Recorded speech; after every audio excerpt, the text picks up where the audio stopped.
EA, EA, EA. What are you doing? Like, honestly, now you're canceling the single player Star Wars game? What is happening? Mattmade here, bringing you the top 3 gaming news stories from the week. Let's get into it. Yep, that's right, I said 3 and not 5. I'm trying something different, trying to make it more digestible, so let me know what you think about it. You know, that whole shtick. But let's jump into this week's news. First off, we have Bethesda suspending accounts in Fallout 76. On PC, some people have been able to get into the developer room in Fallout 76. I know, people still play that game.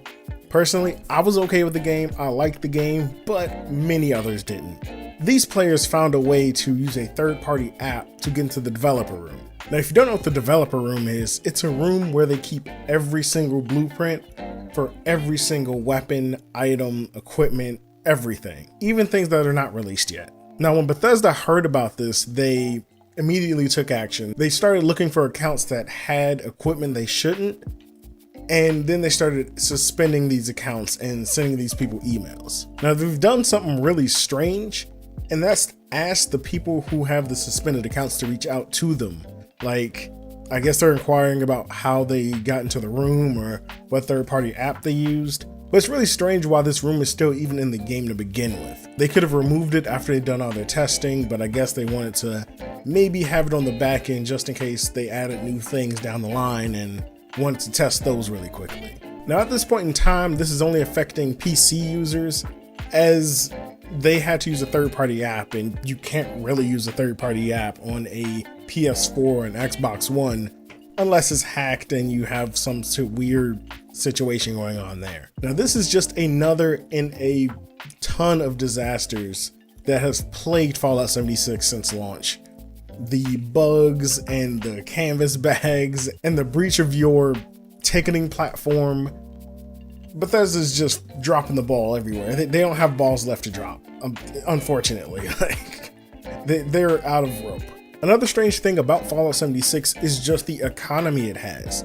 People are online selling blueprints for weapons or actual gear, items, things like that on like places like eBay at $10 a pop. So there is a market in real money for this stuff. How? Why? I don't know, but it's there, and I guess people do it and buy it because there's a market for it. Now, will Bethesda crack down on this?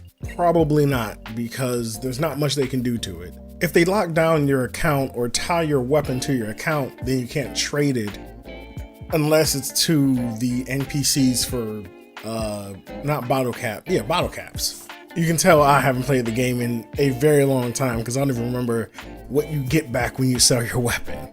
It also would defeat the purpose of it being a multiplayer game because you can't trade your friends weapons or give your friends supplies and things that they need. Now, there are also a few other bugs and weird things that have been happening with Fallout 76. Like, people have been able to dupe items, which is a very bad thing. And if you can dupe items, then that $10 a pop you can do for an eternity, because you don't have to farm the item out anymore. You don't have to farm the weapon. You can just dupe it, sell it, dupe it again, and just keep repeating the process over and over again. It is insane how things are happening. But we'll see what happens with this. We'll see what happens with the developer room. Will they take it out? Probably not. Will they figure out how the loophole happened? Probably not. I think they've all but given up on this game at this point. They just have nothing left. And if another scandal comes out about this game or another issue,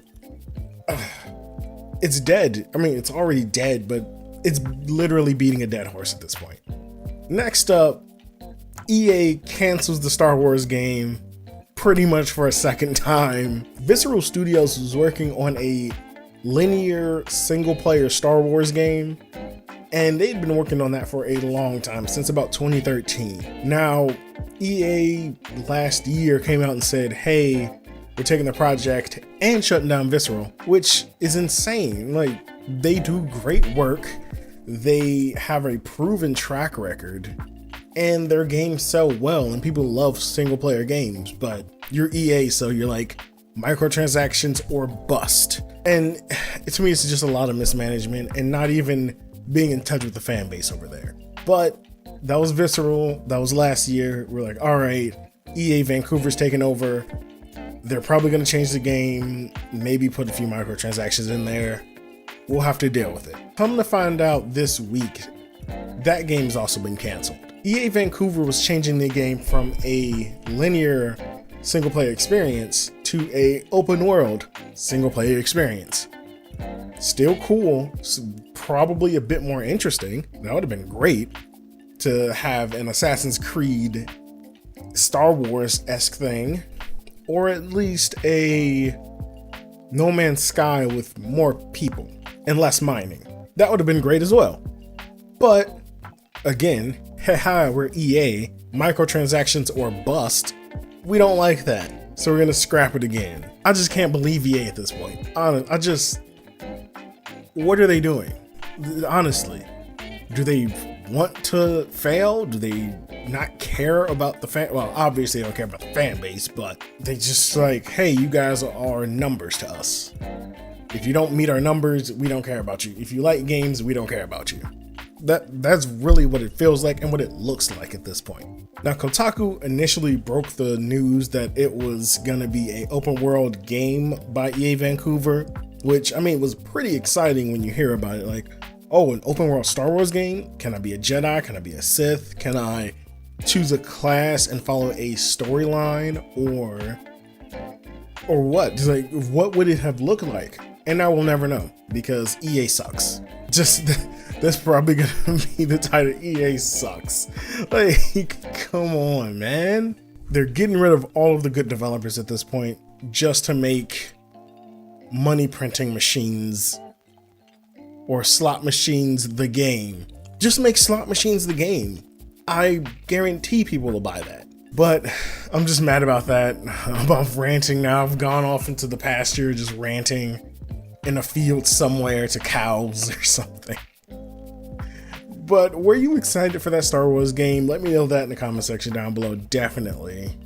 I was very excited and I was really looking forward to it. Now, last up, the biggest thing, maybe, I guess, besides the EA thing, which was really huge, is the MK11, or my bad, Mortal Kombat 11, to you guys who don't play fighting games a lot, was revealed, or they had their reveal stream. So back at the Game Awards, Ed Boon played a trick, you know, he did his usual show-stopping thing, and they showed off the opening cinematic for the game, or the reveal cinematic. That's all it was. It was a cinematic showing off some new mechanics, some interesting things, and that weapons will really be involved. If you're interested in me going really in depth into it, I did do a reaction to it, and I'll link that up here somewhere in the ether. I'll link that, and probably down here too, just cause. I'll link that so you can really get the full breakdown of it, but I just wanted to go over the major points of it. So they showed off some of the returning characters. Sonya Blade is coming back, and she's being voiced by Ronda Rousey. Raiden's back, Scorpion's back, and he uses a sword. Baraka's back. Sub-Zero's definitely coming back. Of course he's back. He has some weird ice powers. He just shoots like multiple ice shards at you. It's very weird. As well as they have some new customization options, and you can really tailor your character to how you want to play now. It was really cool, and they really did it up. They also showed off the collector's edition. You know, probably gonna spell it with a K because they spell everything with a K. They showed off a collector's edition, which includes like a bust of Scorpion with the mask, and it looks dope. Probably gonna cost like $200 or something crazy like that. But hopefully they do it better than Bethesda did. I mean, it's Netherrealm, so I wouldn't be surprised. They do everything pretty well, and they have everything pretty solid. They also showed off one of the new characters, Geras. He's really cool. He has like time abilities and sand abilities, and the game has to do with time, so of course they're gonna throw a character with time powers in there. And he is brutal. Like, he is amazing. Now again, I can't go over everything that they've shown and done because that'd be another 5 or 10 minutes of me just talking and babbling and technical speak about what they changed with the combat system. But if you're interested, again, links in the description and a card up here somewhere. But just know it's an epic game. If you haven't tried it or played it, I endorse it heavily, and I implore you, go play it at a friend's house, watch somebody stream it. It's a very hype game. Go watch the stream, it's great. Now we'll have to wait for the Kombat cast to learn more information. The Kombat cast is going to be on January 30th, so if you're interested, be on the lookout for that. They're streaming it everywhere apparently, and I will definitely keep the updates rolling because I'm excited about this game. With that being said, those are the top 3 gaming news stories from this week. Leave a comment down below telling me about one or all of these stories. What are you most interested in? What are you looking forward to? I'd love to hear it. I'd love to talk about it. And don't forget, if you're a fan of gaming, consider striking that subscribe button and hitting the bell. This is Mattmade, and I will see you next week.